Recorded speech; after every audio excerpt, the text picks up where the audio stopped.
여러분, 오늘 이야기에는 절대로 혼자 들으면 안 될 이야기가 있습니다.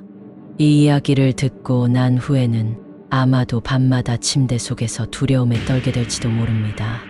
그럼 시작할게요. 이 이야기는 몇 년 전 한 작은 마을에서 실제로 일어난 일입니다.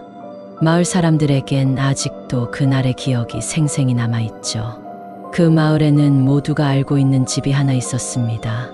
사람들은 그 집을 금단의 집이라 부르며 아무도 그 집 근처에 가려고 하지 않았죠. 그 집에 관한 이야기는 여러 가지가 있었습니다.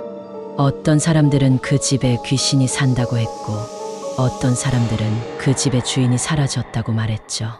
하지만 이 이야기가 정말 시작된 것은 한 남자가 그 집을 탐험하려 했을 때였습니다. 그 남자는 도시에서 온 여행자였고, 마을 사람들의 경고를 무시한 채 그 집을 찾아갔습니다.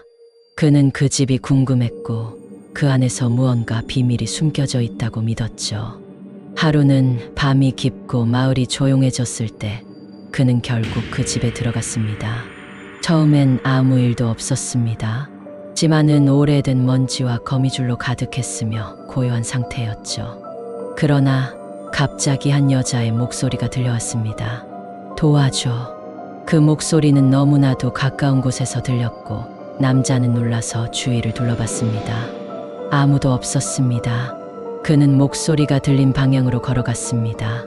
계단을 올라 한 방에 다가갔을 때 그는 그 안에서 무엇을 발견했습니다. 방 한가운데에 놓인 오래된 침대. 그 침대 위엔 누군가가 누워 있었습니다. 하지만 그 침대에는 이상한 점이 있었습니다. 그 침대 위에는 인간의 형태를 한 것이 아니라 마치 그 형태만을 흉내낸 기괴한 존재가 누워 있었습니다. 그 존재는 일어나지 않았고 그저 그녀의 손만이 천천히 무서운 속도로 기어 올라왔습니다.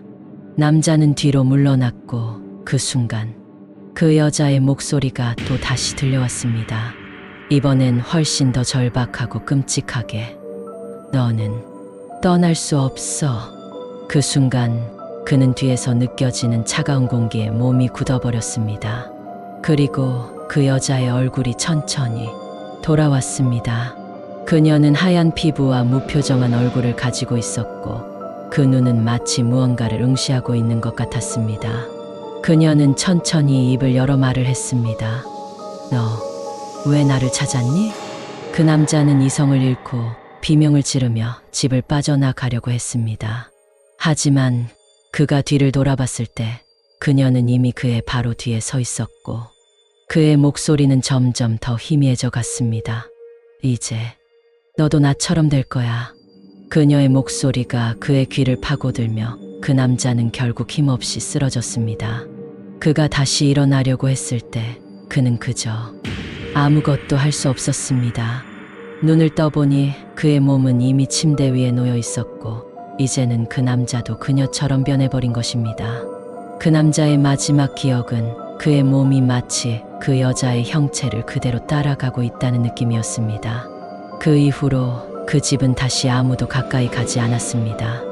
마을 사람들은 이제 더 이상 그 집을 언급하지 않으려 했죠. 그리고 그 남자처럼 집을 찾았던 사람들은 더 이상 돌아오지 않았습니다. 혹시 여러분도 밤에 집 근처에서 이상한 목소리가 들린다면 그건 아마도 그녀가 여러분을 부르고 있는 걸지도 모릅니다.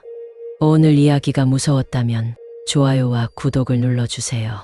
그리고 댓글로 여러분의 생각을 남겨주세요. 여러분은 그 집에 들어가고 싶으신가요?